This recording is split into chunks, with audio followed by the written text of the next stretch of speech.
popping now, I believe, because they finally spot the Lycan in the top lane. So probably we'll see how they adjust to this, basically. But they have better vision than their opponents right now, so they should be able to lane swap earlier. Yeah, it's actually pretty incredible to see the wards that they place down over on the side of Empire here, really just making sure they can keep tabs on any sort of rotations coming in or out. But you can see Slayer's gonna just get a hit off over here on Eknard. It's cleared a little bit back and forth. Fissures. CM against the Enigma is decent too, because they have good AoE. Like the secret to beating Enigma is basically just kill his Eidolons. So having this matchup is decent. And they TP'd Earth Spirit bottom as well, so this appears to be the lane setup they do want, yeah. Yep, and now Enigma's going top against the Lycan. That'll deny his farm, and should slow him down. I think this is the lane setup that Empire wanted, so that they can get their favorable matchups, and ideally just not feed too much. I mean, that is always the hope, right? Is that you don't feed too much, especially at the start of the game, but definitely, you know, shoring up these lane matchups will help. Fissure's gonna be thrown out over here, but Shar's kind of stuck in the corner.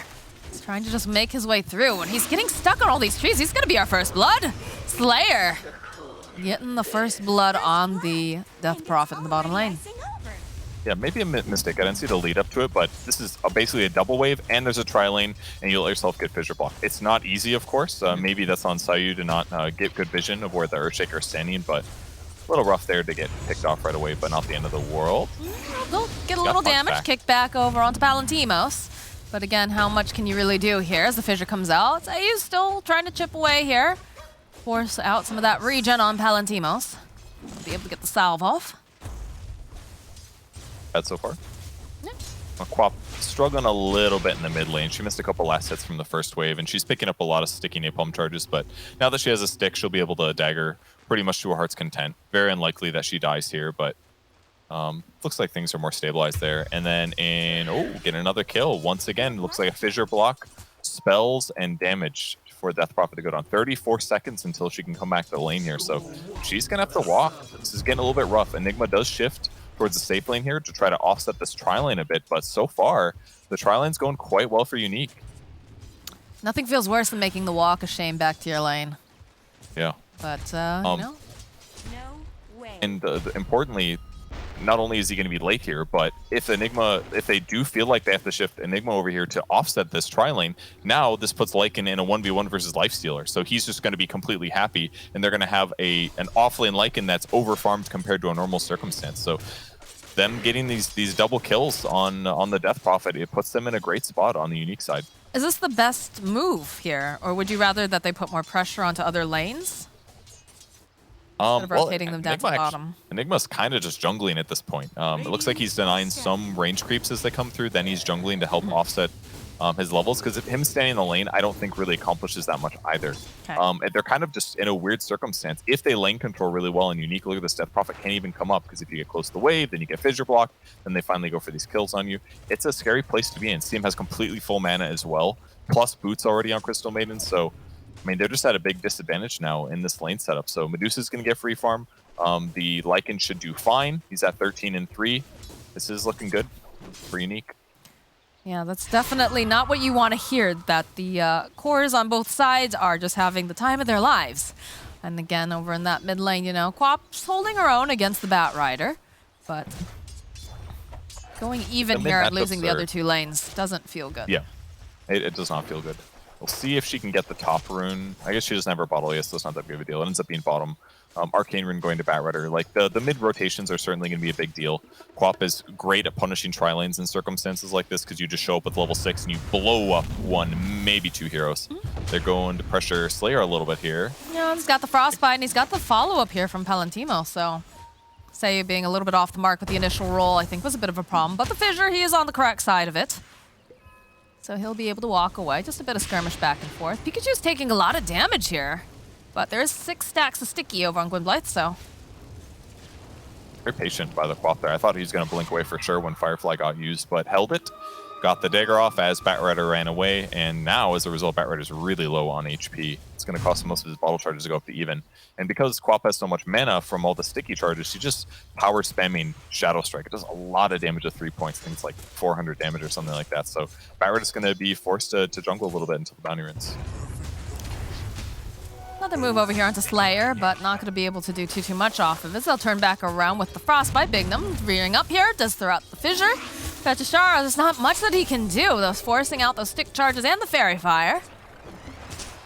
But it feels effectively like they're being held hostage in their own lane in the bot. They are a bit, but at least the creep wave is up a bit now, so Death Prophets can be able to get more out of the lane. Her nuke is good. She's got good range. Her movement speed is really high, so once she gets boots, it'll be a little safer, but at least just raw damage that's punishing her. I mean, on the bright side, if you take a look at the CS, right, 35 and 8 over on the Lifestealer and 24 and 4 on the Lycan. So, you know, at least the Lifestealer is feeling pretty comfortable. They do have a ward though over in mid lane, so Seiyu again not going to be able to go make an escape happen over at Pikachu. He planted his ward in Sentry Vision as well, and Batrider for sure saw it. That's why he was able to dodge the roll so easily. We'll see if he's able to kill the Observer Ward. Bignum. 6 minutes, not lucky over here on Seiyu, but again. Pikachu gets the illusion. It's a good one. He'll dispel this dagger. Yep, perfect. And that saves him 400 HP, and he's got a refilled bottle. It's a nice little momentum swing there. Very value. Observer Ward's going to die now. There it goes down. That'll make the lane even harder for Empire to get pressure. And I love the dire Observer Wards too, just spotting all the rotations from the tri-lane towards mid. It's going to lower Batrider's chance of dying. Man, Seiyu is just off the mark on all of these rolls. Still looks like they should be able to finish up the kill on Slayer. No, not quite. This Crystal Maiden is going to be able to walk away.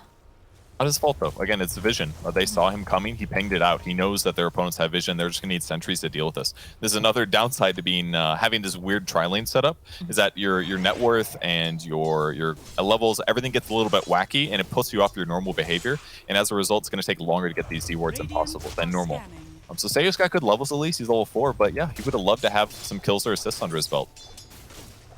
We've got the Necrobook level 1 picked up now for Ghost Stick here in the top lane. Smiling Knight chonking away at him a little bit. Does have that Orb of Venom to go and put some pressure, but okay, Pikachu finds a kill on Gwynblight in the mid lane. There's the lasso no vision. used. They didn't see the Earthshaker standing there. He gets the Fissure to set up the lasso, and then easy kill with the follow-up damage in the Enchant Totem. So nice play by Bignum there. He's doing a great job. Game is still equal. We haven't looked at the top lane in a while. 52 and 10 on life, so he's actually doing very, very good against Ghost Stick. One upper hand that he does have, he's actually punishing these wolves really well. Because with 4 points in Ghoul Frenzy, it's a 25% movement speed, so he's just killing them. So every time the wolves come forward, he gets 36 gold. So Lycan has the same problem. If he walks up, he's going to chase and pressure him really heavily. Just now getting his ulti, so Ghost Stick actually is getting outfarmed in this 1v1. It's the Lifestealer master here. Yeah. It's one of the upsides of having specialists. Well, Lycan's going to make his way bottom, though. Summon those puppies. And looks like they'll place some pressure. This time, Seiyu will be able to kick back over onto the Earthshaker, grab up the Arcane Rune. But pressure is on. Eknart, hiding over in the tree line, does not have the black hole, so he's going to have to teleport out. Petashara looks like he is going to go down here. Seeing another TP coming. Oh, nope, they cancel it. I was about to say, that feels very ambitious. But they have Eidolons here, though. That'll slow down the tower pressure. He'll cut the creep wave with his Eidolon or with his Necros, but and now they deward at least one of the Observer Wards. Another one's going to be available to spot these rotations, but can't help but think that this tier 1 tower is going to die as a result. If they can defend this, it would be pretty big, but with that canceled TP, it must have been Quaps actually. She's on cooldown for a bit. Yeah. It's going to be a little harder.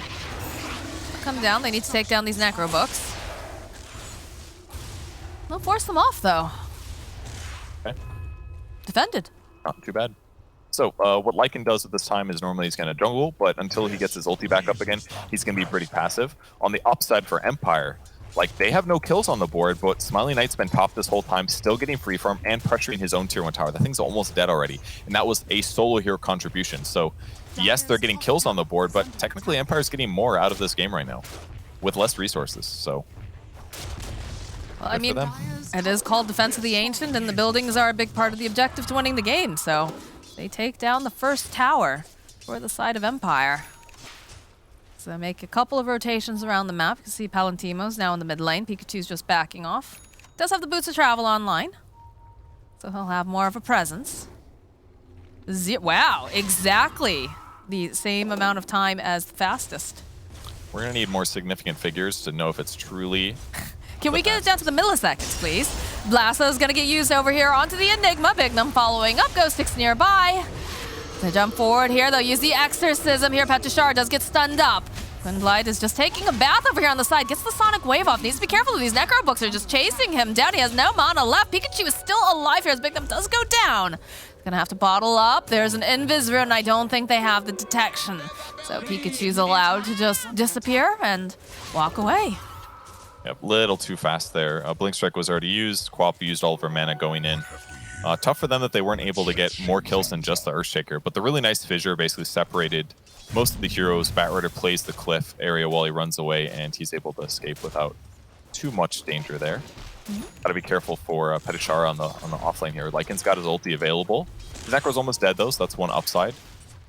Got some time to wait, but Smiling Knight still hitting creeps on the top lane confidently. Armless ready, level 10 on him now. He does a huge amount of damage. Always infest a creep if things get a little bit hairy, and the disables are weak enough that he should be covered and getting into a creep if he does get ganked. So the fact that he can play this aggressive is really just a testament to what Lifestealer brings as a carry. I mean, that was always one of the reasons why people like picking up is the fact that he is pretty self-sufficient in terms of being able to stay in the lane. Not quite as good as like something like a Jug, but very similar, right? The fact that you do have that magic immunity, you've got a way of healing up. And then, of course, with his ultimate being able to just hitch a ride and run on out. So we're seeing the power of that right now. And it's interesting how some teams have really picked up on it and others, you know, just have ignored the hero completely. Yep, depends on your comfort level and some other stuff too. Beta Brooch drop-in, very good item for Death Prophet if she wants it later on. And Enigma also picking up level 5, so almost 6. Definitely delayed from what you'd want, because obviously Black Hole's a big deal, but he's got the skills, he's got the items here, doesn't have a boots just yet, so grabbing a Black Hole might be a little bit tough, but I mean, if you're 5 position, you get dove by like Lycan at this point. I wouldn't even care that much if you use Black Holes. All right, well, they'll grab the support here in the mid lane with the lasso. Pikachu finds kill. Thought he might be able to roll on out, but too much damage. Smiling Knight is just taken over the dire jungle here. They have not been able to flush him out. And with the lasso being down, I don't think he has much fear. He's surrounded by like 4 enemy heroes right now, and he just doesn't care. It's actually significant. Yeah, just hops a ride here, tosses a rock over at Pikachu. And there's more shards when he pops out. Watch out. Oh boy. He's a-coming. Exorcism does get tossed out though. Full Frostbite up the creep and they'll chonk away at it. He's gonna pop out. There's the little guys. They throw out a couple of rocks. All the rocks are being thrown at Palantimos there. Watch out. Good gank, Smiling Knight. Now the Frostbite hard counters him obviously. 10 seconds. The Mud Golem was destined to die when that comes out, so you can't play extremely cheeky like that, but they're still sitting in a really solid place actually. Like net worth, he's got a firm lead. Pikachu's also doing really good, 5.6k net worth on him. Lycan's net worth also really solid considering how his lane went. He's got Necro 3 finished, so good luck keeping your wards on the map from here on out. But Empire is sitting mid ready to go. They've got Black Hole ready. Their opponent's committed a little too far. It's gonna be hard, but it's still going to be a hard game for Black Hole. You've got to really worry about Medusa's Stone Gaze. That's the most threatening thing. Obviously, Earthshaker Fissure is another problem, and when you're playing a 5 position, you're just going to have to take the ultis that you can get, I think. So, I don't know. I don't think he really denied that much farm playing in this game. Definitely felt like he was more of like a mix of laning and jungling. And then core net worths on the enemy team are looking pretty good. I guess Deuces is low. That's the biggest advantage that Empire has, so you can maybe justify what Enigma's done so far there. I think it's going to be interesting because how do you get into these fights as an Enigma, right? There's so many things that you have to climb your way through, be aware of, and I guess, like, who's your main initiator? Like, you can have the Quap, I guess, kind of jump in, but she's fairly fragile, and then you've got, you know, the Earth Spirit who can kind of roll in as well, but it's a hard game to play Enigma, honestly, and, like, get off all of your spells without dying. I think crucially, I saw No Tail do this first. I don't know if he invented it or anything, but when you play 5 Enigma, just max out Malefice. It's a really good nuke, actually. It's 300 magic damage, which is pretty normal, but it's 3 seconds of stun over the course of 3 instances. So against a lot of cores, if you just land Malefice and you drop Midnight Pulse is going to do like, I don't know, 20% of their max HP and damage. That's a lot of damage output. And once in a while, after a elongated fight or when somebody's really separated, you drop the Black Hole on somebody and there's another 400 pure damage. Like, it's an insane amount of damage, actually, for a support to be doing, plus the lockdown. So yes, you're not really going to expect them to like jump in and Black Hole like 5 heroes. It's more like over the course of a long fight where Lifestealer's far in front and they maybe initiate on him, he's going to eventually be able to grab a Black Hole on some core hero when they're a little out of position. So just They just got to be careful to save stuns to deal with him, and then maybe things will be fine. They know that Lycan's not... well, he's turned back around again. They have some nice ward vision off to the side. You can see Ghost Stick considering going forward, but they know he's there. Pass forward, back here. Smiling Knight running away here. Petchar, they go and they drop the Midnight Pulse. Petchar goes down, but he gets 2 of them in this black hole. They're all coming out. They'll be able to go and punish Pikachu plus the Sonic Wave over on them and the Magnetize. It's a decent amount of damage. Echo Slam comes out. The Aknar will go down. They'll be able to take down Smiling Knight. As now Sayer is just trying to do whatever he can here, but not quite enough damage. That's how you get a black hole. You don't need boots. They just run into you, and you're like, okay, here we go. The downside was that Empire was not quite ready to commit at that exact same moment, so they were also retreating. They lost like the first second or two of the black hole, and ultimately like their damage is just a little bit low. It looked like they were going to clean up good, but Earthshaker stays alive, Crystal Maiden stays alive. Their AoE follow-up was decent, but not incredible. And I think Exorcism was probably gone at that point too, so damage output a little bit low. They lose the team fight, they lose Lifestealer. Not great for Empire. But if they had a lot of cooldowns used. They had just a little bit more damage, right? Because that Sonic Wave looked really nice. You had 2 of the heroes that were stuck in the black hole, but... it was close, yeah. If they have Orchid, maybe they clean up another one of those. There's a lot of possibilities there in that fight. Now, if you're on the side of Team Unique, you're very happy with that engagement. You lost your Batrider, but did a little bit more. Now you don't have to worry about Black Hole. You have some time. Go farm up. You can see Pikachu here just throwing down these stacks of Sticky. He'll be able to get a lot of gold off of that. Slayer doing a little bit of dewarding. Yeah, they have a little window here in the next like 50 seconds where they could fight with better cooldowns than their opponents, but the downside is that Sonic Wave's going to be up, Exorcism's going to be up. It's basically just Black Hole. I don't think it's like exploitable enough to really force something, but I definitely see Unique is going to make more likely to go to make stuff happen on the map anyways. When they have their ult. They don't care that much about Black Hole. I don't think it's that big of a deal. It's their biggest form of lockdown. I feel like it's not that big of a deal, but it is a big deal, if it makes sense. Yeah. Smiling Knight, revealing himself, going forward, looking to try to make some plays over for these runes. Gwynblythe, the smoke does pop, seeing if maybe they can bait them into anything here. Necro Books. Oh, Sayer's just gonna hide out underneath this ward with the smoke still on him. He's gonna roll down to the low ground. And they'll That's get very the smart of Slayer. He used his Nova to make it seem like he didn't have vision on the cliff. Like a really small thing, but if he just attacks it twice, there's obviously a ward there, you know? But now it just kind of looked like he was checking. So they get the vision control there. It was a good attempt at an invade, but their opponents were positioned really well. The smoke breaks in an advantageous way. And back to farming now for Empire. 4K advantage for Unique, though. They're definitely out farming right now. With the Medusa, with the Lycan, with the Batrider, all these cores are farming really quick, much faster than a Lifestealer can keep up. And now his net worth is equal to Batrider and the other cores on the Unique side. They need to win a fight, at least if this pace continues. Who do you go on, though, here for a pick-off, I guess, is the question, because they are seriously lacking in terms of lockdown on the side of Team Empire. Yeah, I mean, they have Orchid now, so they could get a kill somewhere on the map if they can find a hero, but due to the... one good thing about Unique so far this game is they're doing a great job like covering each other effectively. Enigma's going to TP away here. They're just basically sitting semi-close to each other. They did this last game too. They sat Ghost Stick basically far away on the other side. They look for these initiations. In the mid lane, looks like we found one because Gwynblythe gets taken out by a 4-man rotation to the mid. And they'll put some more pressure as Ghost Stick takes the tower in the bottom with the Cardi Wave. They can get the tower. No, they got a low, but they used almost nothing for this. No lasso, no Echo Slam, no Stone Gaze, so... Just a lot of bodies and a lot of damage. Yes. We'll get a D-ward at least, so that'll give them a little bit of space here. Kill a sentry too, yeah.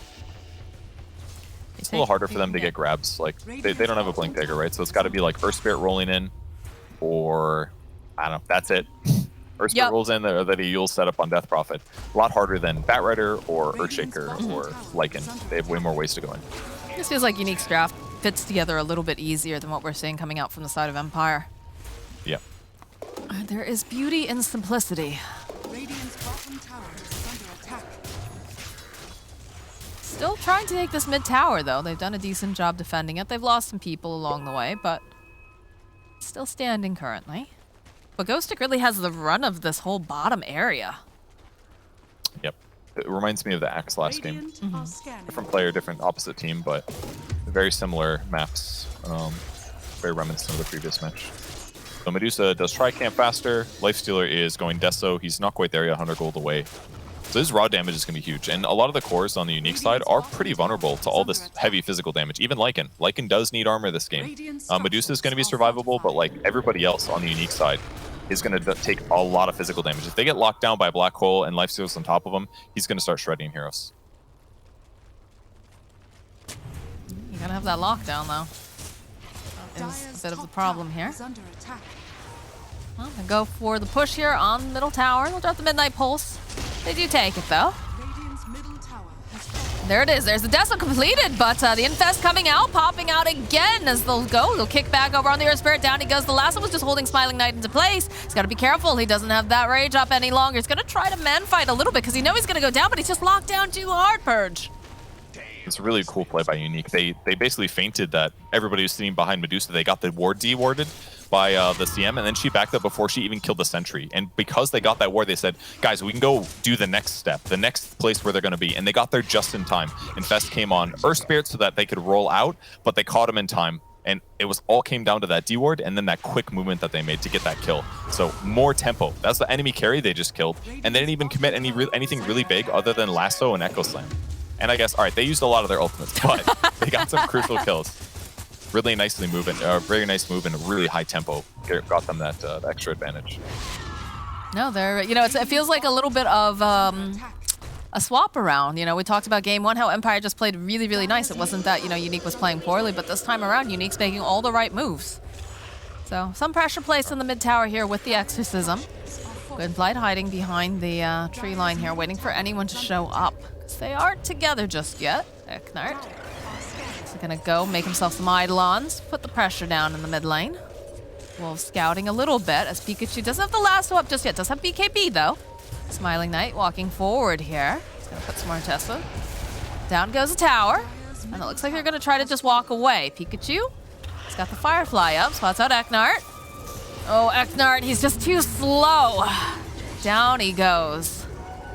Bounty runes are up. They're still chasing. They're hoping maybe they can get a grab on somebody. Fissure comes back out. It's not looking good for Petashara. You can see the teleports coming. Over on the back end, though. They're jumping in. And can they take down Slayer? He's still alive, though. He's still doing the dance. So Slayer, he's going to go down. And eventually, are they going to be able to do anything else here? They're just all running away. These Necro books are doing so much damage. To see him get the kill on the Enigma with the Necrobook before he even popped his ulti, and then finally when the engagement comes, all they get out of it is the 5-position hero. That was CM's first death of the game. Took a lot of magic damage to kill her. Yeah, he's doing great. Usually she's the first one to die in the games. It's kind of like a good luck charm, you know? You know your CM's going to give first blood, and you're like, all is right in the world. Yeah, something like that. I think what's very crucial is that, like, while the kills didn't seem like that big of a deal before, they certainly are now. 3 to 14. Uh-oh, Smiling Knight, they have lasso up. They'll use the lasso, BKB, just dragging back over here on Smiling Knight. The Fissure gets tossed out, and there's just too much damage for Smiling Knight to have to deal. Eknard, now he's just gonna get chased down by this bat. Too much damage. It just feels like they can't do anything offensively, is what it feels like. The kills didn't matter before, now they matter. The cores on the Empire side, 0-3-2 Lifestealer, 0-2-2 Quap. Like, they just don't have opportunities to get kills. They picked, maybe Lycan's in trouble bottom, but no, tower's dead. Ugh.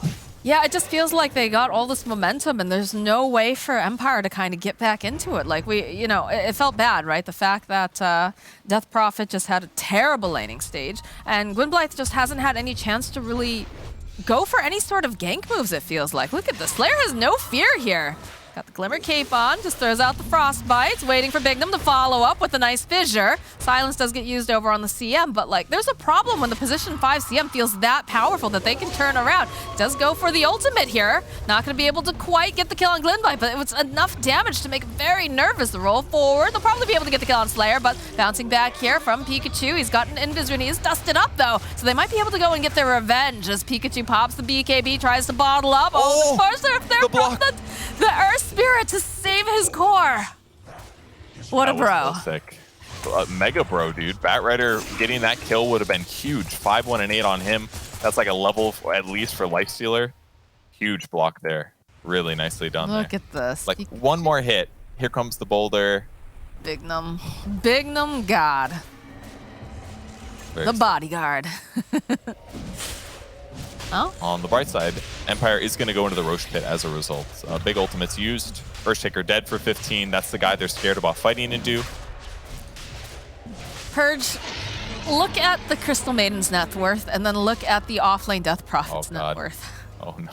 Yeah, but look, our observer even closes it. They're like, don't look, guys. If we can't see it, it's not real. It's just a trusty shovel. That's why. Yeah, so well. Totally. Just all the extra bounty. See, Look at that, there it is. Slayer, That's just the only reason. super lucky.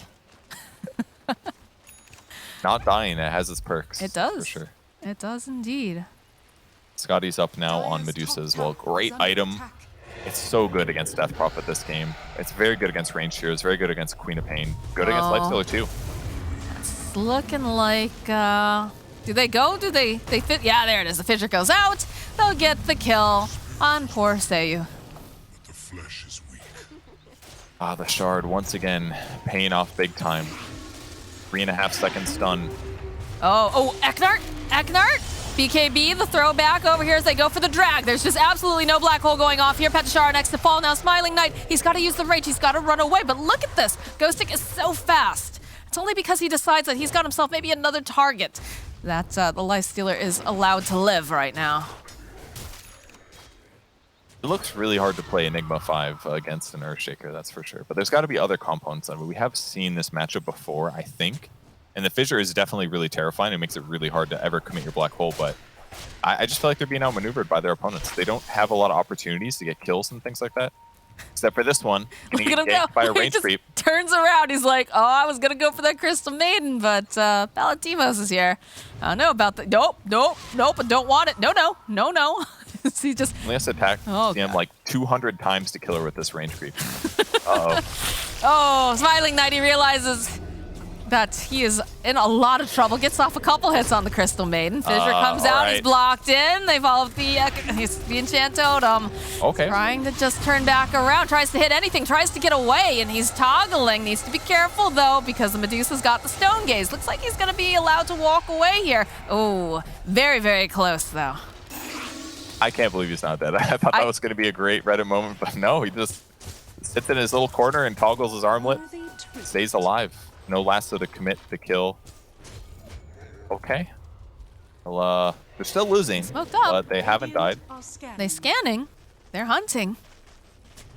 And when you can't kill the position 5 CM as a core. All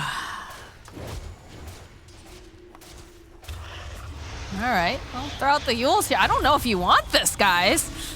Follow the fissure. Smiling Knight taking a lot of Scotty damage on the back line. Eknart is just absolutely ripped apart by Ghost Sticks. Just army of zoo animals. The chase is on though, but they have the last. They'll drag right back here over onto Petashara. He will fall. Crystal Maiden letting it go. They'll find the kill on Seiyu. Smiling Knight and Gwynblythe, the only two alive on the side of Team Empire. This game looks over to me. Like, did you see what happened? The Necros walked in and they just killed Enigma in like half of 3 seconds. Did even actually hit him, or was it just all the creeps? Just summons. Just summons. Ran the summons in. He sits back. Necronomicon, can't black hole that. Can't just Lycan Wolf. Yeah, like you can't black hole that.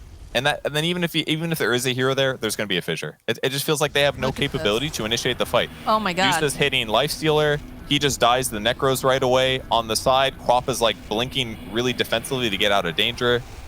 It's really tough here. There's Eknart.